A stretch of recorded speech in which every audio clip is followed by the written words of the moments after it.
Kāpiti Coast residents are demanding their local council throw out a report on how to protect hundreds of homes from sea level rise.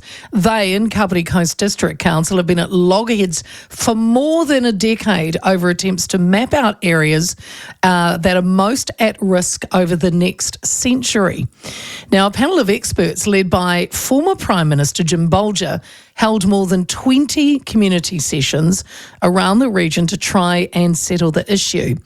The council first tried to put erosion warnings on land information memorandums or LIMs in 2012, but it was taken to court twice by residents who said the science relied on extreme estimates of sea level rise and coastal erosion, which was unlikely to come to pass. The court sided with the council initially, but then later, a year later, an independent panel found the science lacking and the information was removed. Now, in 2021, the council picked the issue back up again, announcing a project to map out the region and its future hazards due to climate change. Last week, protesters were outside the council offices and they were met with honks of support from passing cars before heading into the meeting where the report was officially received by the council.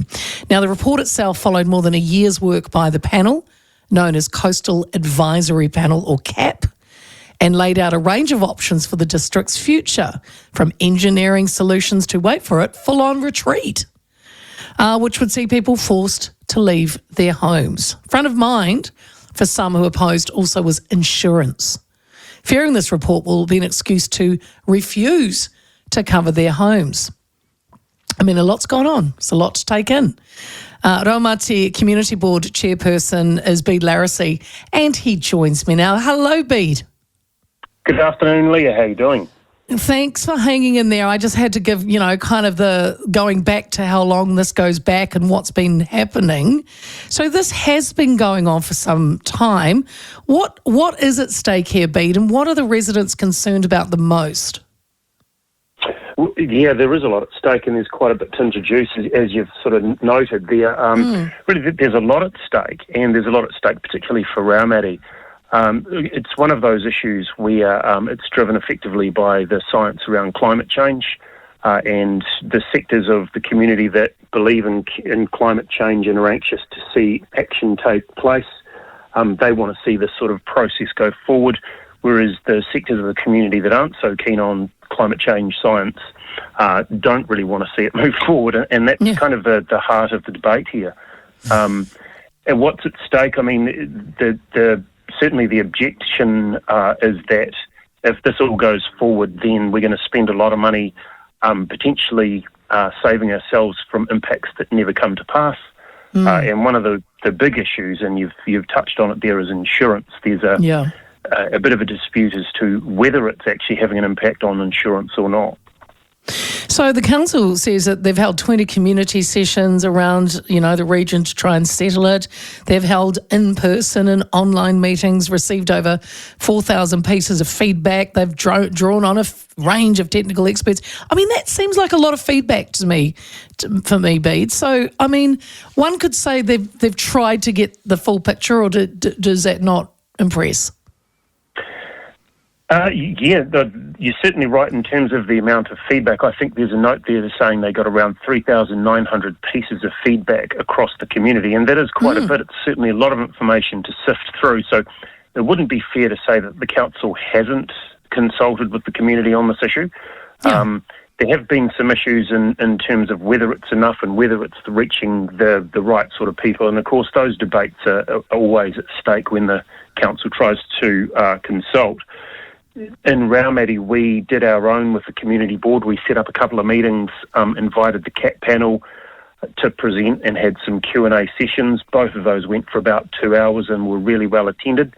So we've done our own engagement on top of what the council did, and we've fed that back to council and made that information available. So there has been feedback. There has been criticisms around when those community engagement sessions started, whether communities knew about it sufficiently, and some of that criticism is probably valid. There have been some criticisms as to whether some of the sort of alternative narratives on this issue were considered and given the the space to talk. Some of that's quite fair. Again, we've made space in the community board to make sure that those views are heard as well, because it's important that they are heard. Yeah. Bede, do you believe the sea level is rising? Look, I'm not a scientist. I'm not going to step into that minefield, Leah. Look, I'm not a scientist. But we've got lots of locals down here at Raumati that say that they've lived on the beach for 30, 40 years plus, and they're not seeing sea level rise. What you do see is, it sort of comes and goes over time. So the sand will disappear for a few years and then it sort of comes back, and so that changes how it looks on the beach. Those sorts of things have always happened naturally down here. There's occasionally over the years there's been big storms that has washed away parts of the beach, and that's all natural. Yeah. Whether those events are happening more regularly and at a higher level, of course, is what the debate is about. Yeah. And whether they're going to be happening more. So it's a debate about the future rather than the past, and that's where it becomes somewhat speculative and contentious. Correct, it is, exactly. And the council says they will share the report with the Insurance Council, but they also say the report does not mean the council was endorsing it or taking its conclusions as fact. I mean, do you believe that? It depends which part of that you want me to believe.